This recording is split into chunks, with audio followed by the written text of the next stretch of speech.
y seguramente ha estado escuchando el programa, doctor, se ha puesto Tapete. en el debate público, en la opinión pública, reformar una constitución. Ahora, no es un tema sencillo ni menor, ni de menos política, yo creo que es de más política, el tema de qué cambiar, por qué cambiar y cómo cambiarlo.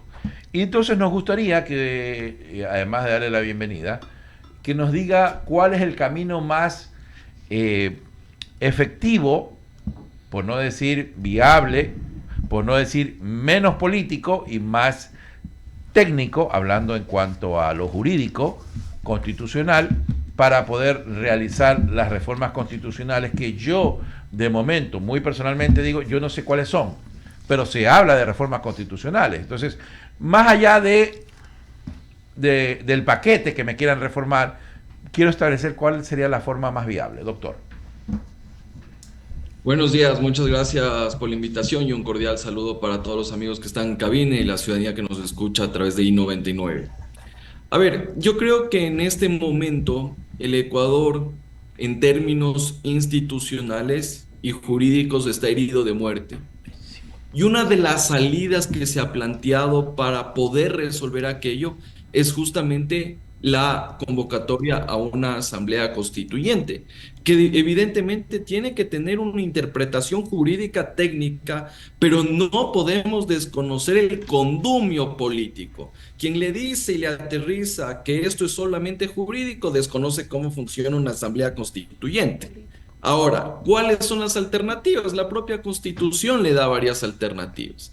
Puede ser la enmienda a la Constitución para reformar determinados artículos, la reforma parcial que sí entra a ver lo que tiene que ver con la institucionalidad y tiene finalmente la Asamblea Constituyente, que prácticamente es un reseteo del sistema jurídico y político, ¿ya?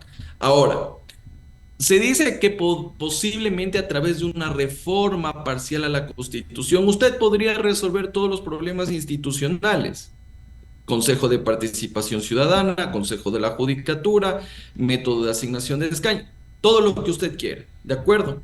Pero hay cierto tipo de situaciones que no son susceptibles de reforma parcial a la Constitución, que son, por ejemplo, lo que tiene que ver con afinar cierto tipo de textos, como por ejemplo las inhabilidades para ser candidato del 113 de la Constitución, que son a través de enmienda. Entonces, por ejemplo, usted puede resolver el tema institucional, pero por ejemplo, la prohibición para ser candidato de elección popular porque tiene sentencia condenatoria y ejecutoriada, eso no podría hacerlo a través de ese mecanismo. Y los problemas y las dificultades que tiene aquellos que la reforma parcial la apruebas con la mitad más uno de los integrantes del Parlamento, mientras que la enmienda son dos tercios que ADN en esta Asamblea Nacional no los va a tener.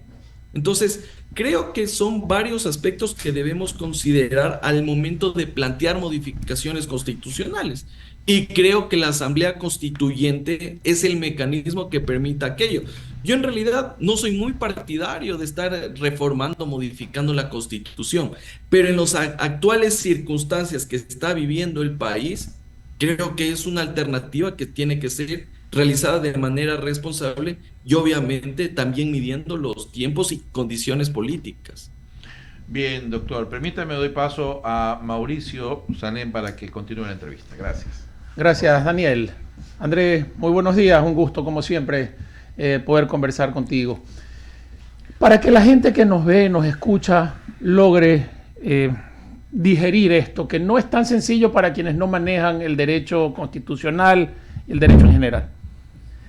¿Qué se necesita o cuántos votos se necesitarían para una enmienda dentro de la Asamblea?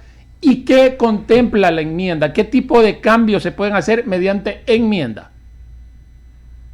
Perfecto. Mira, en la Constitución actual tú tienes tres formas de modificar la Constitución. Por un lado tienes la enmienda. ¿En qué consiste la enmienda? La enmienda es modifique todo lo que usted quiera, excepto cuatro aspectos. Derecho. Que modifiquen la estructura de la Constitución, modifiquen los elementos constitutivos del Estado, restrinja derechos o sustituye o modifique el procedimiento de reforma constitucional. Usted puede hacer todo eso excepto en estos 4 temas. Ok. Para poder llevar a cabo una enmienda, usted tiene varios mecanismos. Puede ser convocatoria, consulta popular por el presidente de la República o la ciudadanía, o Directamente. tramitarlo por la Asamblea Nacional. ¿De Directamente. acuerdo? Directamente la consulta. Directamente, enmienda el presidente de consulta popular, tal como lo hizo Correa en el 2011, tal Ok. como lo hizo Morena en el 2018, tal como lo hizo Lazo en el 2023, tal como lo hizo Novoa en el 2024. ¿Y la Directamente. reforma parcial a la Constitución? ¿Cuál es la vía y qué podría reformarse? En cambio, la reforma parcial a la Constitución, usted puede modificar todo lo que usted quiera, excepto 2 temas. Lo que tiene que ver con la restricción de derechos y garantías constitucionales y también modificar el procedimiento de reforma constitucional. Entonces, aquí es donde usted puede entrar a ver si es que elimina el Consejo de Participación Ciudadana, si es que la Asamblea Nacional quiere que sea bicameral o monocameral, etcétera, etcétera. Pero el trámite de reforma parcial es más complejo. ¿Por qué? Porque en este caso, a diferencia de la enmienda que el presidente convoca a consulta popular y directamente modifica la Constitución, en el caso de la reforma parcial, usted tiene que sí o sí pasar por la Asamblea Nacional. Y una vez que la Asamblea Nacional apruebe esa modificación constitucional, tiene que ir a un referéndum ratificatorio por parte de la ciudadanía. Entonces, evidentemente, ya sea iniciativa del presidente de la Asamblea o de la ciudadanía, tiene que pasar por la Asamblea Nacional. Ahora, hay un problema en lo que tiene que ver con la votación como tal. Una enmienda iniciada en vía legislativa necesita 2/3 de los integrantes de la Asamblea Nacional, es decir, tiene un quórum más alto de aprobación, mientras que la 101. reforma parcial, 101 en que este toca caso y no 77. más sensibles, necesita mayoría absoluta, es decir, la mitad más 1. Es decir, que incluso la propia Constitución es más difícil enmendarla que reformarla parcialmente, cuestión que entra en contradicción el propio texto constitucional. Y finalmente usted tiene un tercer mecanismo, que es la Asamblea Constituyente, que tiene todo un proceso con 3 procesos electorales de por medio, desde la convocatoria, la elección de los asambleístas, hasta la aprobación por parte del pueblo a través de un referéndum ratificatorio. Clarísimo, André. Antes de darle paso a decirle, solamente para efecto para cambiar la Constitución o para reformar la Constitución o para hacer una nueva Constitución, el único proceso es una Asamblea Constituyente. La única vía de una Asamblea Constituyente es vía votación popular mediante elección de candidatos, como se llevó adelante la elección a la Asamblea. Es la única vía. Exactamente, y eso creo que es una idea que se debe marcar en el ideario de la ciudadanía, porque ya estoy escuchando algunas voces que dicen que no sería necesario la convocatoria y elección de una asamblea constituyente, sino que simplemente hacer una delegación, nominación, nombramiento de notables que se encierran en un cuarto para redactar el nuevo texto constitucional. El 444 de la Constitución te dice claramente, debes a través del voto popular escoger a quienes van a redactar el texto constitucional. No hay por dónde perderse. Gracias Andrés, está clarísimo y le doy paso a decirle, no sin antes decir, ahí volvemos, que es primero el huevo o la gallina, porque al final del día tenemos que elegir y uno de los derechos constitucionales que todos los ecuatorianos pueden elegir y ser elegidos y el único requisito es tener 18 años de edad y ser ciudadano ecuatoriano. Y ahí viene que una asamblea constituyente podría estar compuesta o podría ser una asamblea 2.0 con artistas, con una serie de personajes que no tienen la capacidad. Cecilia, continúa, André, con más inquietudes. André, quiero saludarte, buenos días. Hemos hablado hoy de enmienda, reforma parcial y asamblea constituyente. Yo quisiera saber cuál es el costo político de cada uno, pues, de estas vías que tiene actualmente el gobierno y cuál sería el más rentable, por decirlo de alguna forma, para el actual gobierno que le va a costar menos problemas de gobernabilidad. Cordial saludo para ti, Cecilia. Y me parece importante también analizarlo de cara al costo político y condiciones políticas que tiene una reforma constitucional en las diferentes modalidades. Por ejemplo, si vamos por la enmienda a la Constitución, el presidente de la República no cuenta con los 2/3 de los votos en la Asamblea Nacional. Así que condiciones políticas por una enmienda a la Constitución, tú no la tienes. ¿Ya? Eso también hay que decirle a la ciudadanía, no solo decir, es que la enmienda es el mejor mecanismo. No, no, tienes que ver las condiciones políticas, y condiciones políticas de enmienda no tienes. Reforma parcial a la Constitución. Yo creo que aquí, en cierta forma, sí permitiría al gobierno tener algo de condiciones políticas en el legislativo, tanto en cuanto el bloque de ADN pueda lograr esa mayoría absoluta que le permita aprobar esas reformas constitucionales. Pero aquí hay un problema.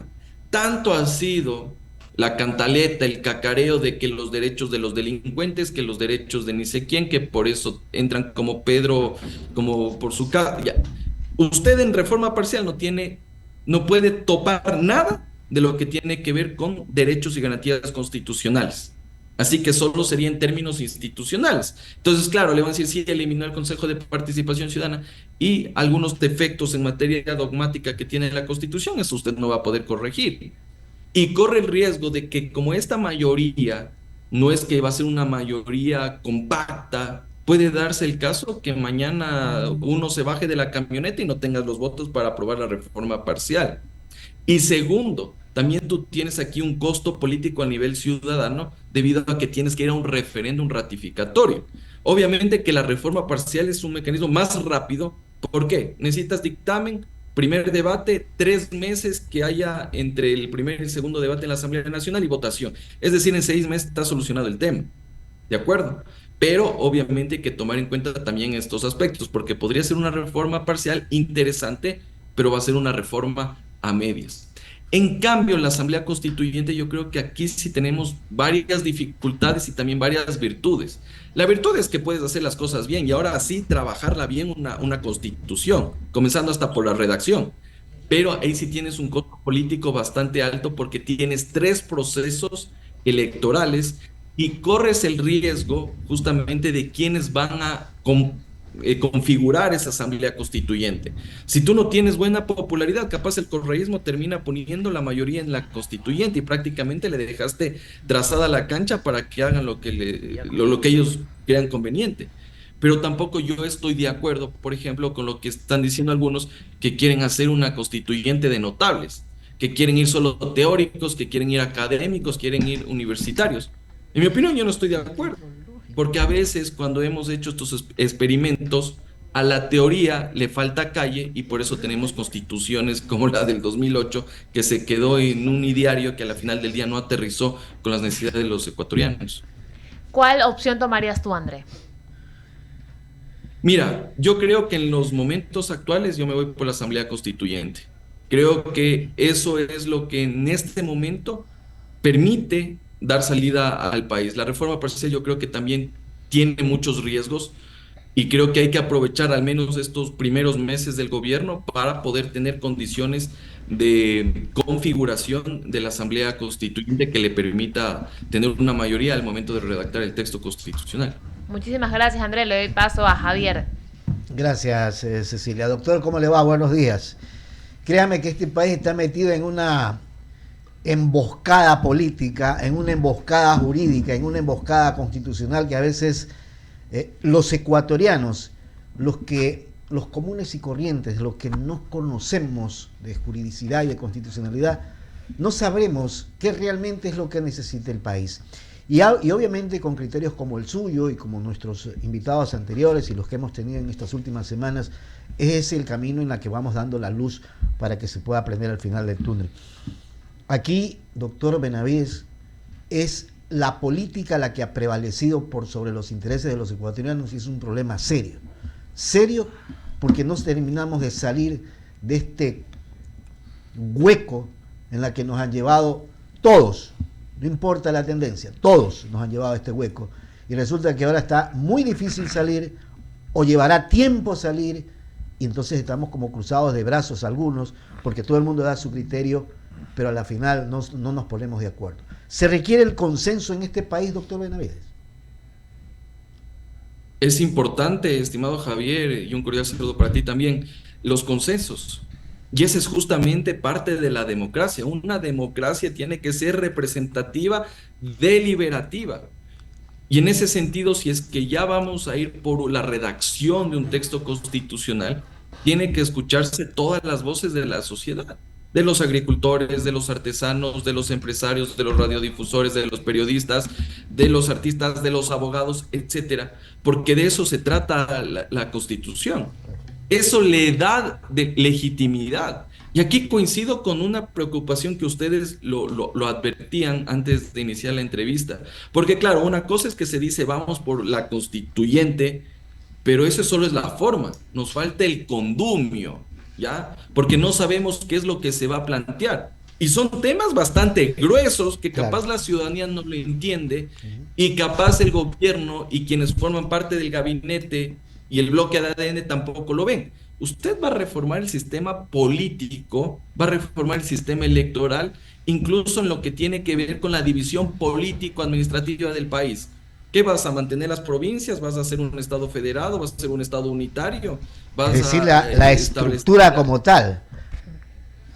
Pero por supuesto, es un tema bastante fuerte. Si usted quiere en constituyente, hace monarquía, ¿ya? Pero eso es lo que no ve la gente. Entonces hay que hablarle claro al ciudadano y decir, mira, estos son mis 4 ejes de la constituyente. Esto es para que tenga claro y no le estén sorprendiendo al momento de la redacción. Y yo sí creo que aquí también es importante ya advertir a la ciudadanía dónde está la letra colorada de este proceso constituyente. El primer momento que usted tiene que estar alerta es cuando se presente la consulta popular y el anexo de las reglas de juego. Ahí está la letra colorada, porque ahí le van a decir quiénes van a estar, cómo se va a representar, cuántos van a conformar, qué tiempo van a tener y cómo va a ser la forma de conducción en esta asamblea constituyente. Si usted va a limitar la participación, vea, ahí va a tener una constituyente que capaz está escrito por los mejores teóricos del Ecuador, pero que a la final del día no resuelve los problemas del país. O se puede dar la otra cara de la medalla, que puede ser prácticamente una secuela de lo que es la Asamblea Nacional, con artistas, con cantantes, con influencers, con youtubers, etcétera, etcétera. Es verdad. Que a la final del día lo único que van a ir es a aplastar el botón, alzar la mano para aprobar un texto constitucional que se hizo en una oficina afuera del recinto de la constituyente. Claro. Por eso le decía, doctor, que estamos metidos en un hueco que está difícil de salir. No sé si me equivoque, corríjame, doctor, pero es que no la veo así tan fácil como para cambiar lo que se tiene que cambiar por el bien del Ecuador. Y en ese sentido, ustedes que han sido muy ilustrativos en cada uno de los diálogos que hemos tenido, y usted particularmente, doctor Benavides, nos ha permitido de alguna u otra manera ir analizando cada uno de los temas que requiere el Ecuador, porque esto no es de decir me quiero comprar un avión, pero si no lo sabes volar, ¿para qué lo vas a comprar? ¿Me explico? Y eso no le debe pasar nuevamente al país. Le voy a dar el paso a Ramiro Cepeda para que continúe el diálogo. Le mando un abrazo, doctor Benavides. Andrés, ¿cómo está? Buenos días. Hola Ramiro, un cordial saludo para ti, un gusto saludarte. Igualmente. Le voy a contar una anécdota. Hace algunos años, no me pregunte por qué estaba yo en una sesión de Junta Monetaria, cuando todavía existía la Junta Monetaria, y habían invitado a algunos economistas, el pleno de la Junta Monetaria, y estaban decidiendo, calculando la tasa de interés que deberían regir en el sistema monetario. Todavía estábamos en Sucres, solo para que se vaya ubicando históricamente. 2 o 3 horas de discusión y no llegaban a la tasa de interés que querían poner, hasta que vino un economista práctico y dijo, a ver, ¿qué tasa quieres? La dibujaron en el pizarrón y de ahí se inventaron la fórmula para llegar a esa tasa. Con este ejemplo que le estoy dando hace muchísimos años, el camino constitucional es lo que menos importa ahora, y se lo dice un abogado y se lo pregunta a un abogado. Lo que hay es que escoger es un camino práctico, democrático sí, pero probablemente no va a ser lo más ortodoxo en cuanto a la rigidez constitucional, de la cual usted acertadamente describe, porque usted es un académico. Pero hoy por hoy hay intereses mucho más poderosos que la misma rigidez de una constitución que prácticamente fue escrita también por esos sabios. 400 artículos en una madrugada se metieron sin discusión alguna y nadie hizo nada por cuestionarla, porque estábamos embebidos en el fragor del amor hacia la revolución. 80%, 70% del país estaba embriagado con ese tipo de situación. Hoy por hoy, cuando ya la borrachera ha pasado y el chuchaqui también nos ha develado todo lo que ha pasado, resulta que hay que hacer un cambio, André. Y en este cambio hay que desbrozar un camino. Hay que buscar el camino más simple. Y la constituyente, con todo respeto, no lo es. Y le voy a dar una razón económica. El país ya no aguanta 3 procesos electorales. La economía del país no lo aguanta. Quiere que le diga que los negocios están cayendo uno tras otro porque las ventas se están yendo, porque los empleados se están quedando sin trabajo, porque el mismo seguro social se está cayendo en pedazos, porque no hay decisiones rápidas, porque no hay institucionalidad. Entonces yo creo que tenemos que trabajar, quienes hacemos opinión y quienes como usted hacen opinión jurídica, de buscar un camino que sea práctico, que sea viable. Y en eso trabajemos, porque la constituyente, mi querido André, es lo ideal. Pero buscando lo ideal llevamos desde 1830 la historia de la República. ¿Nos podría usted decir el camino práctico que podríamos llegar para tener un resultado que no va a ser el óptimo, Andrés, porque no es lo óptimo, pero es mejor que nada y hay que sacarnos las enfermedades pesadas del cuerpo y por lo menos dejarnos con las que podemos vivir? Una reflexión y una pregunta: ¿cuál podría ser un camino práctico, viable, oportuno y conveniente? Mira, estimado Ramiro, yo ese camino práctico, viable y pertinente creo que ya se lo analizó y ya se lo posicionó en 2018, por ejemplo, cuando Moreno hizo esta consulta popular, que quitó la reelección indefinida, que cambió la forma de denominación de los vocales del Consejo de Participación Ciudadana. Nuevamente en el 2023 Lazo hace una pregunta para quitarle las funciones del Consejo de Participación Ciudadana y trasladarlos a la Asamblea Nacional, y el voto popular le negó. Y eso fue enmienda, solo con enmienda. Entonces yo creo que ya hemos analizado varios mecanismos, pero si tú me preguntas en blanco y negro, sin ver condiciones políticas, me abstraigo de las condiciones políticas, la salida más práctica podría ser la reforma parcial a la Constitución. Podría ser. Pero a mí lo que me preocupa de esa reforma parcial es que posteriormente no haya condiciones en la Asamblea Nacional. Y ahí no van a haber votos, capaz el momento político no es el adecuado y nuevamente iremos a una discusión de la Asamblea Constituyente. Y ojo con esto. La reforma parcial a la Constitución también requiere de un proceso electoral, ¿ya? Entonces, si bien es cierto, la Constituyente necesita 3, este necesita 1. Pero es más barato. Aquí tenemos que a la ciudadanía decirle, bueno, si es que ya vamos por una reforma contundente, la PEPA, en términos institucionales, que se le diga al país qué es lo que va a haber y que presente el presidente de la República. Ahora, también aquí corres un riesgo. Lastimosamente, el presidente de la República jurídicamente está mal asesorado. Y si planteas la propuesta de parcial, se te va a caer en la Corte Constitucional, como ya ha ocurrido en algunas ocasiones. Entonces, también ese es un elemento a considerar en términos jurídicos, ¿no? Ahí sí funcionan los notables que usted cuestionaba en un momento, pero ahí sí funcionan los notables, la gente de ciencia del derecho, que le arme bien el paquete para que estos señores que en la Corte Constitucional a veces se olvidan de que el bien jurídico superior tutelado no es solo la Constitución, sino los derechos de todos los ecuatorianos que están por encima de cualquier otro derecho, ya. Resulta que podríamos hablarlo, pero yo voy a coincidir con usted y yo voy a seguir trabajando en algo que sea lo más simple y más urgente, porque este país no aguanta más y que si el presidente se tiene que jugar su capital político en una reforma seria, tiene que jugársela y decirle al país, o esto se aprueba o yo me voy, ya, porque está jugándose su capital político. Y yo creo que cuando lo hagamos de una manera seria, van a encontrar respaldo, no conveniente para un partido ni para él, conveniente para el país. Totalmente, y ahí sí coincido contigo, estimado Ramiro. Mira, yo he sido crítico de varias decisiones de la Corte Constitucional, Y claro, ahí vemos, bueno, para los que estudiamos derechos, hablamos de la dificultad contramayoritaria, cómo 9 iluminados se van en contra de la voluntad popular, ¿ya? Entonces, evidentemente, también la Corte Constitucional nos ha quedado debiendo en muchos aspectos que a la final del día no terminan de resolver los problemas del país.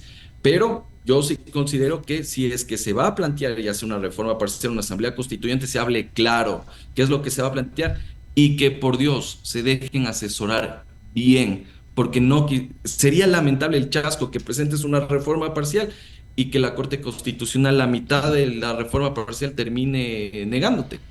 Porque no hiciste bien tus tareas, ni siquiera porque no sea viable, sino porque no hiciste bien tu trabajo.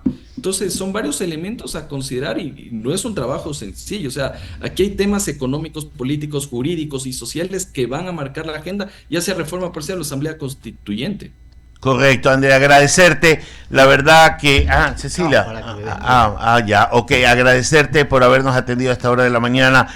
Hemos tenido una discusión antes con el doctor Charco, ahora contigo, y vamos a seguir trabajando en el tema porque el único interés que tiene este panel y este programa es hacer un Ecuador mejor, y en lo que podamos aportar con la ayuda de ilustres conocedores del derecho como tú y los que hemos tenido, siempre será aquel rayo de verdad que nos pueda alumbrar en el camino del nuevo país. Que tengas un buen día, Andrés.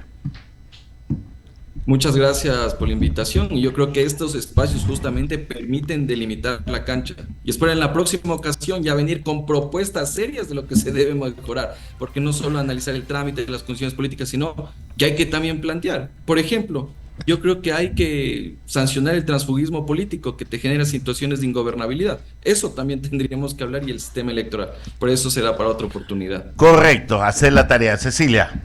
Nada, agradecerte nomás, André, por poder estar aquí, acompañarnos. Y realmente ha sido una conversación interesante que hemos tenido aquí. Y creo que es importante también traducirlo a un lenguaje muy fácil de entender para la ciudadanía, para que la